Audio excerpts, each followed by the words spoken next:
podcast. I'm Mariah. Let's jump in. So, I have tried now 3.5 times to record this episode. I am sitting here at 1 o'clock in the morning, realizing that what I have done thus far is not cutting it in terms of Mariah perfectionism.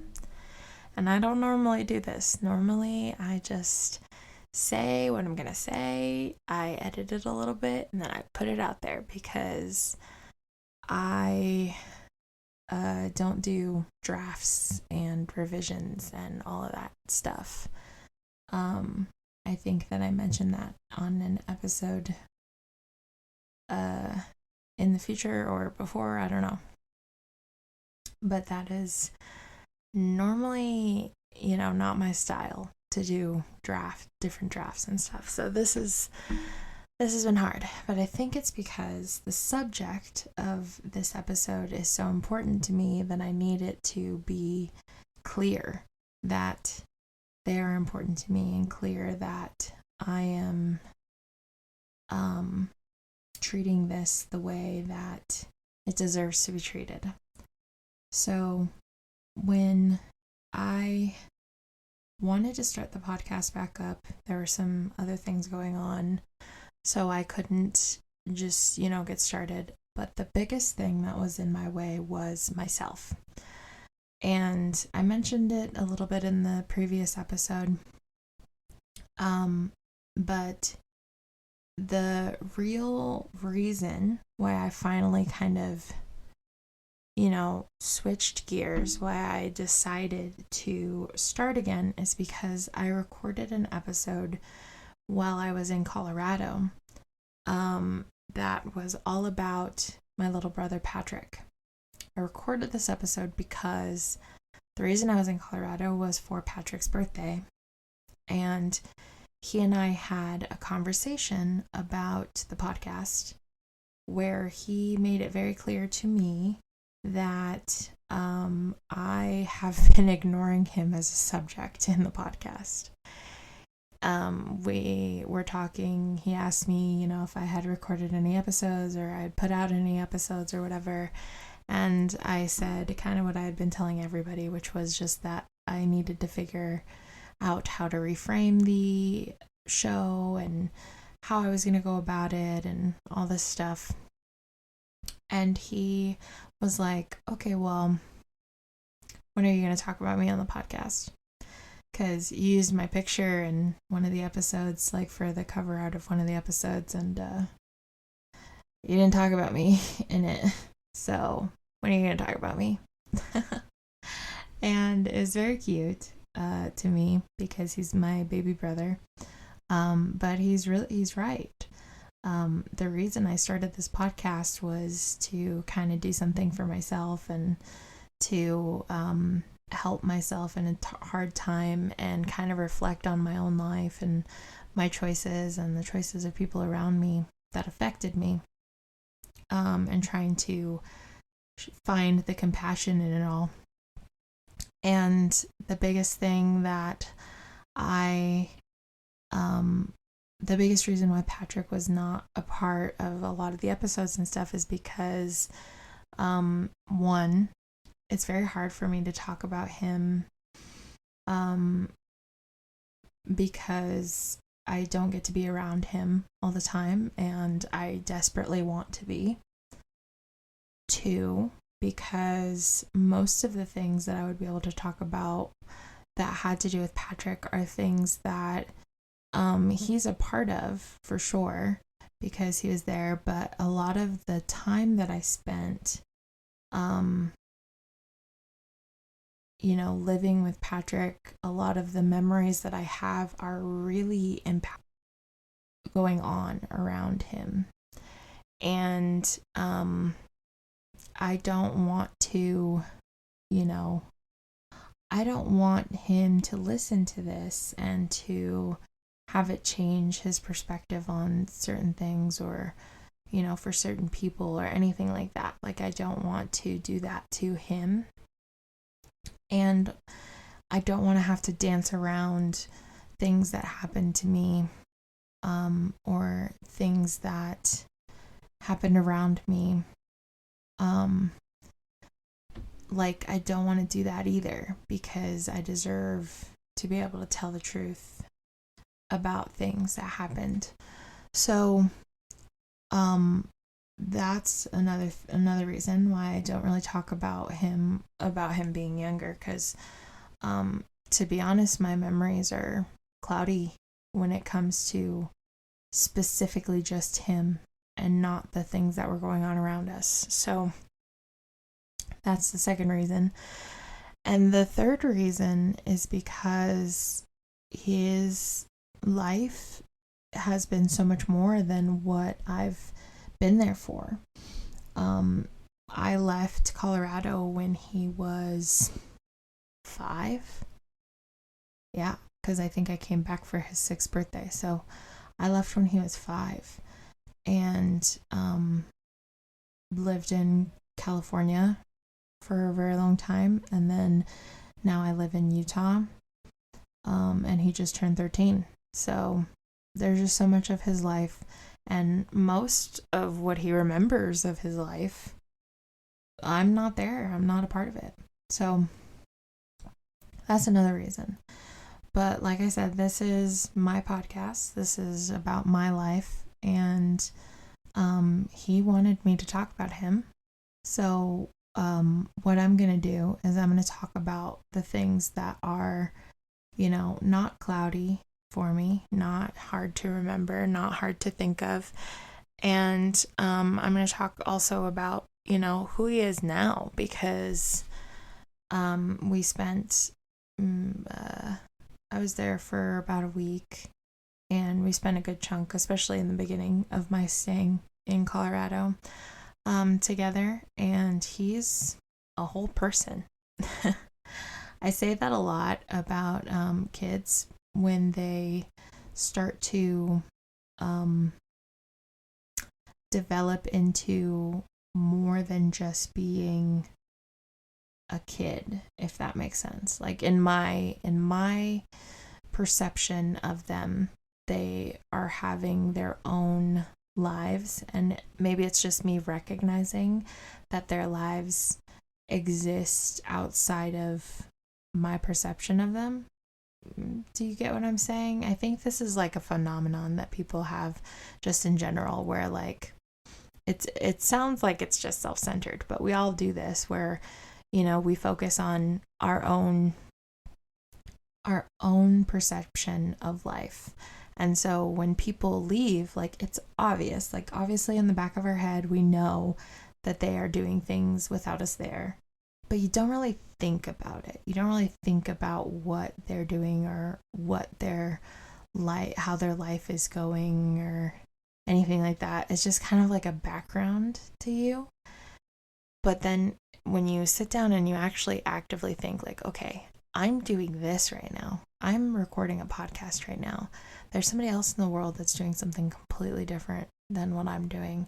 And when I see them and coming to contact with them, we're doing these things in front of each other, so it's witnessable, but like, they're doing things right now that I have no idea anything about.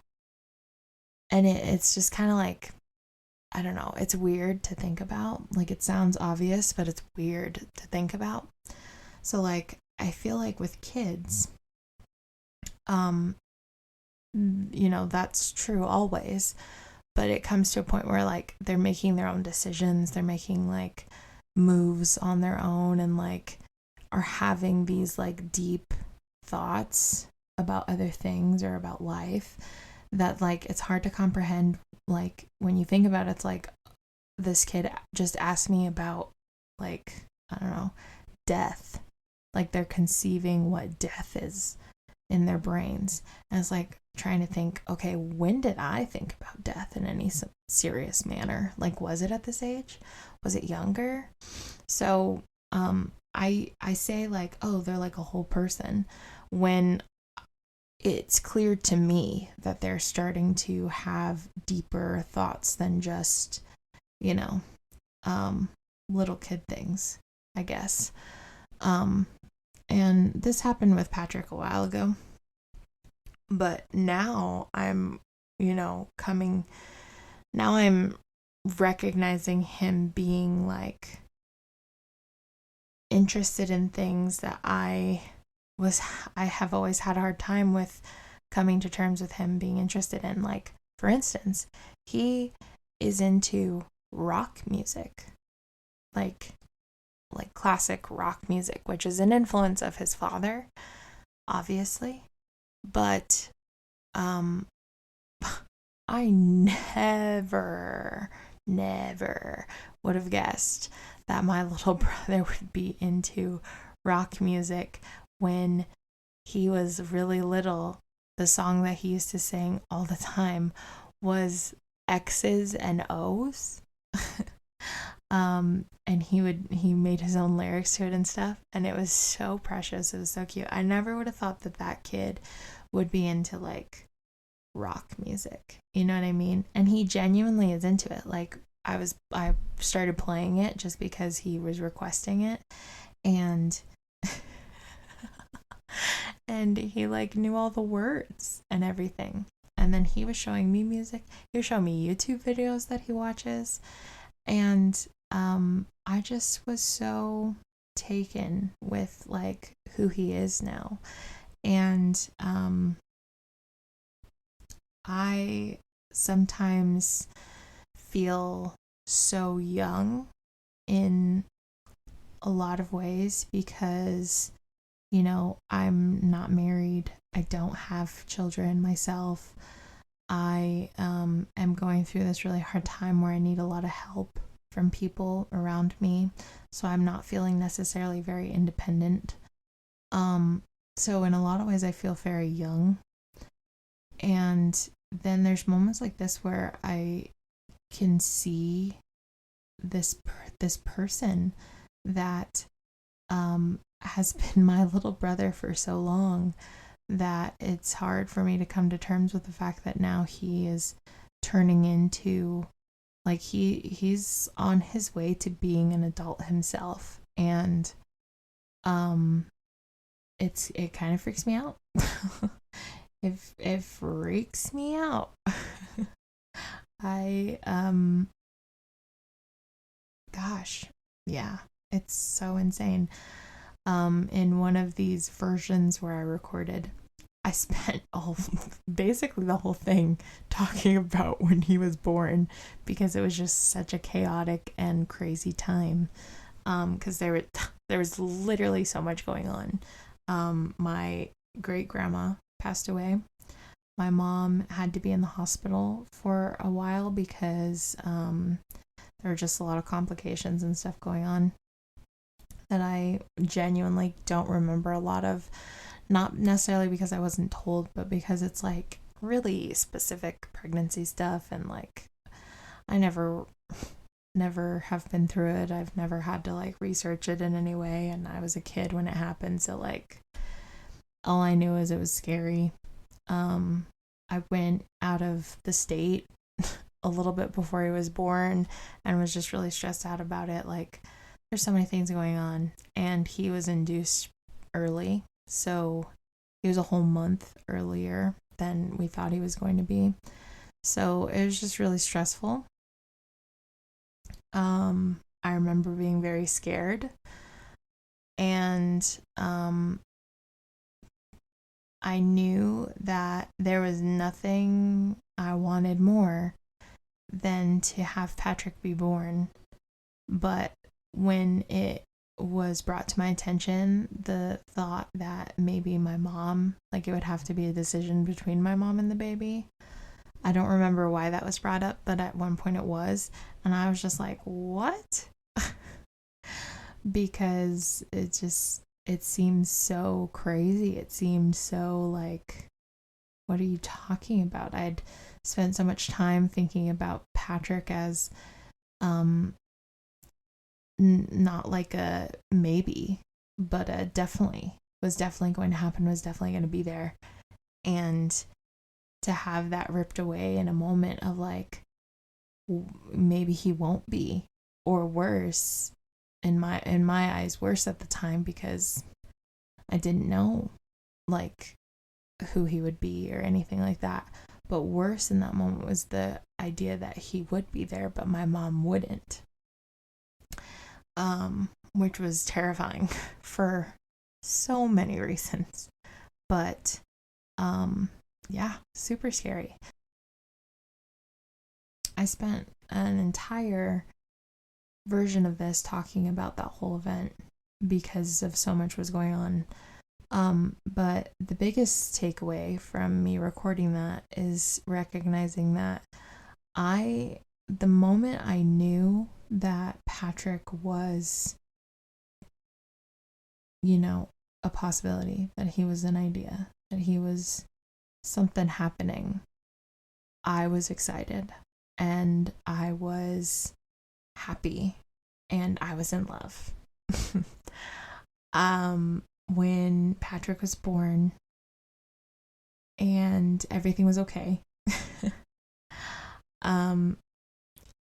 I knew, I don't know, I knew that he was everything, and I would never want anything bad to happen to him.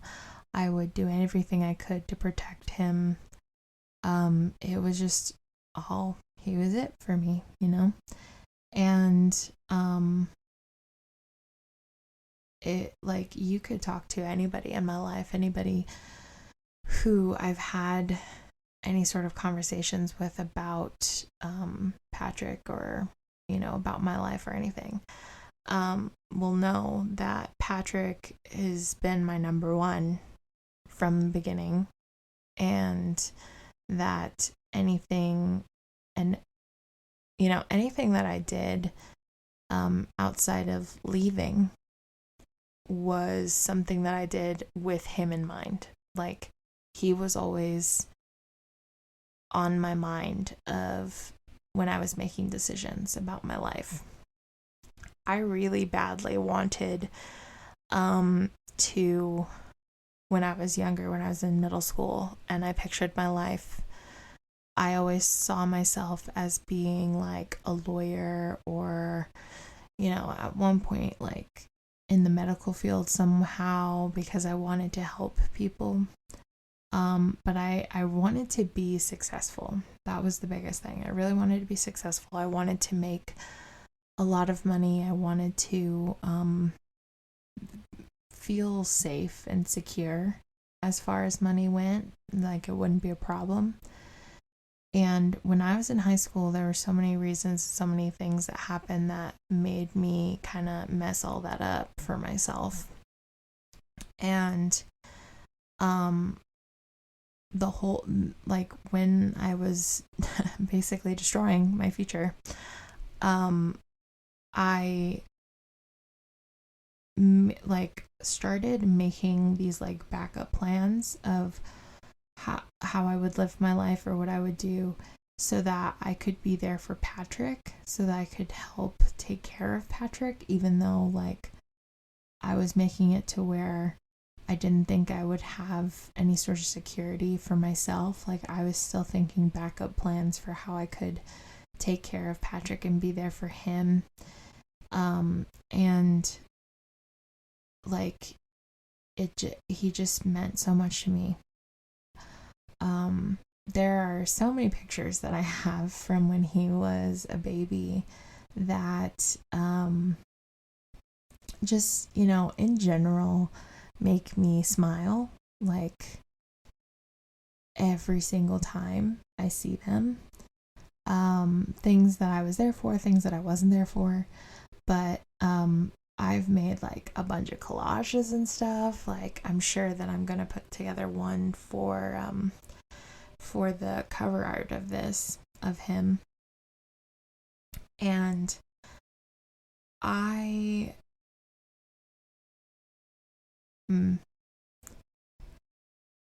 Patrick has always been this kid that made me laugh. He would make me laugh all the time when he was little, just in how he said things and the way that he laughed was just like so infectious, And the older that he got, the more I could see this like joy within him, this like incredible energy that I don't think I ever really had as a kid. Like, I can't remember a time when I was just this like ball of energy. And he just was. He was this like ball of energy all the time. And sometimes it drove me crazy. It definitely drove me crazy because we didn't have that in the house in that way. But other times I would look at him and I would see it in his eyes, this like little air of mischief. And I would like just be so grateful for it and be so hopeful that he didn't lose that from himself, because I thought it was so beautiful that he had that.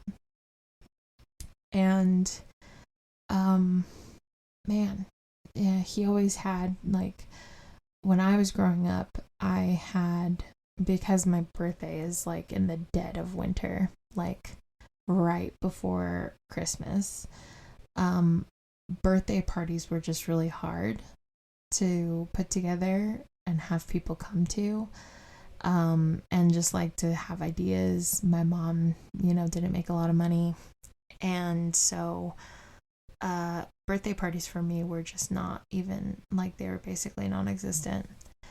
And it would always just be kind of like, the family. And for Patrick, his first birthday party was this huge deal. Like, my mom went all out. And I think a part of that was because of like the way that she handled birthday parties for me, And when it happened, I remember thinking like that I was happy he was getting this, but there was a part of me that was like feeling not neglected, but like feeling overlooked, I guess, in a way. And when I turned 17, my mom did like a whole birthday party for me that was like mustache themed birthday party. Because for some reason, I couldn't tell you, I don't remember why, but I was obsessed with mustaches. And yeah, I don't know, it's just like a style thing, I guess, at the time. Like, I had mustache leggings, and like I don't know. I don't ask me. I really genuinely don't remember. But I remember she put a lot of effort into that birthday party. And when I had the birthday party, I realized that I had talked to my friends a lot about like Patrick getting those birthday parties, and it was always with like a little bit of anger towards my mom about it. But it was never at Patrick. One, because it wasn't his fault. He wasn't the one who put together the birthday parties or anything. And I was never really jealous of Patrick either, because he wasn't like a sibling in a lot of ways. He was like a child, like a son, which I was 14 when he was born. So like, he wasn't my child, but it felt like that in a lot of ways. And I think that I've treated him in that way for a really long time, and I've stood up for him in that way for a really long time. I've got into arguments with my mom about things that she says to him, or the way that she handles certain situations, because like I am not okay with the way that things are handled sometimes, or the way that she says things. And I can't be quiet when I see certain things, because I remember what it is to be a kid growing up with my mom. And sometimes I definitely wish that there had been somebody there to stick up for me in certain moments. And this is not to say, terrible things about my mom in any way. This is not me taking shots at her or anything. This is me, talking about Patrick, because this is what this show is about. This episode is about Patrick. And just making clear that there are things that I do for him. There are things that I see for him or want for him that I wish I had for myself. And I remember when I was younger, before Patrick, that my mom would, in a similar way, say things like that to me, of like her wanting me to do certain things or her wanting me to stick to certain things because she wished that she had certain opportunities, or wished that she had taken certain opportunities, and that she wanted those things for me. And I guess it's interesting to think about the way that I do that for Patrick, the ways that I want that for Patrick, because it's just it's interesting cycle, of not necessarily having like regret. Like, I don't have a lot of regret about the things that I did or the way that I went about things, because I was doing the best with what I had. But the recognizing that, like, the me at 13, the me at 14 needed who I am now at 27, needed somebody like that. And so I'm doing that for Patrick, like, in a way, or I want to be there. I want to do that for Patrick. I want to be that person for Patrick. He also, while we're on that same thread of wanting to be there for him, he made a comment before, like, when we were saying goodbye to each other. He made a comment of like, well, see you next year, in a very like sassy way, that only my brother Patrick could say, or in a way that only he could say. And it ripped a hole in my heart. It definitely broke me a little bit when he said it that way, because it's 100% true. Like, I see him once a year. I make a huge effort to be there for his birthday, and outside of that, we don't see each other. And that's because my mom has a hard time getting him to me to see him. I put all of my efforts into going that one time of the year, and in the last, I don't know, maybe 4-5 years, I have not had the money, the funds, like the resources to go and see him whenever I wanted to. And I think that he appreciates me way more than I feel like I deserve a lot of times. But I definitely think that he probably feels that I could make more of an effort in being there with him. And like, money, like, I don't ever want to make excuses with money, because if I really made an effort, I could put the funds, I could make the effort more to do that and to put money into that aside for that. But with everything with my health, that's definitely been my main focus. And I think that my plan moving forward, once I'm finished with all of this, is that I want to be successful. I want to do the things that I want to do, whatever that may be, and I want to be really good at it. And I want to be in a position where I have a, see Patrick fund, or see Patrick account or whatever set aside so that I can be around, I can see him, because he just turned 13, but I can already see it. Like, he's gonna be 18, he's gonna be 21, he's gonna have his own family, his own life. I mean, I live with Kyle and he has his own family now. He's a father, a husband, has his own has his own family camp supplies that he was talking about the other day and was super excited about.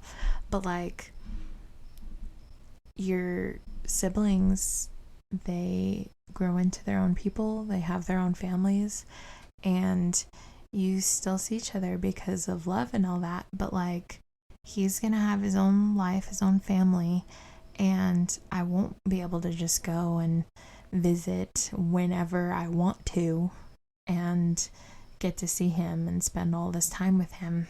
Like, things are going to be different. And I always would think like, oh, when he's 18, like, he's going to want to come and live with me and we'll do that, and then we can spend all this time together and, you know, get to live together the way that I've always wanted to. But maybe I'll have a family at that point and that won't be possible in that way. And so, looking back, I think that a lot of the time that I spent as a teenager living in that house, a lot of the time that I spent and a lot of the things that I went through were only really survivable or something that I could handle because of Patrick, because he was there. And I think that I'm getting teary-eyed, you guys. I think that because of Patrick, I am here. Because of Patrick, I know what it is to love something so deeply that you would do anything for them. And I think that in some ways, I need to love myself that way, like I love Patrick. But in other ways, it really saved me to have that, because I didn't love myself the way that I loved him. And knowing that he needed me kept me going. Knowing that he loved me and I loved him meant that there was a reason for me to be there. So, Patrick, if you're listening, which I hope you are, because you're my number one fan, and if you're not listening, I don't know who is. But if you're listening, I want you to know that I will make more of an effort to bring you up. I love you with everything, and just because I don't talk about you doesn't mean that I'm not thinking about you and loving you. So here you go. This is your episode, my guy. And if you want to follow up and hear more about Patrick, or read more about Patrick, I should say, I'm going to be writing some blog posts on the website, which is www.the-mariah-effect.com. All of our information is on there, all of the details of when things are coming out and what's happening and all of that great stuff is on there. It also has links to the Patreon where you can become a member and get exclusive access to content. And then also just links to the social media pages and stuff like that, so you can get, little videos that I make to tell you that episodes are out and just like updates about my life and stuff like that. So, thank you so much for listening to this episode. Sorry that the audio is kind of weird. I kind of spliced together different parts and had to re-record certain parts, and it was a whole big mess. But this was a pretty emotional episode, and thank you so much for listening. See you next time.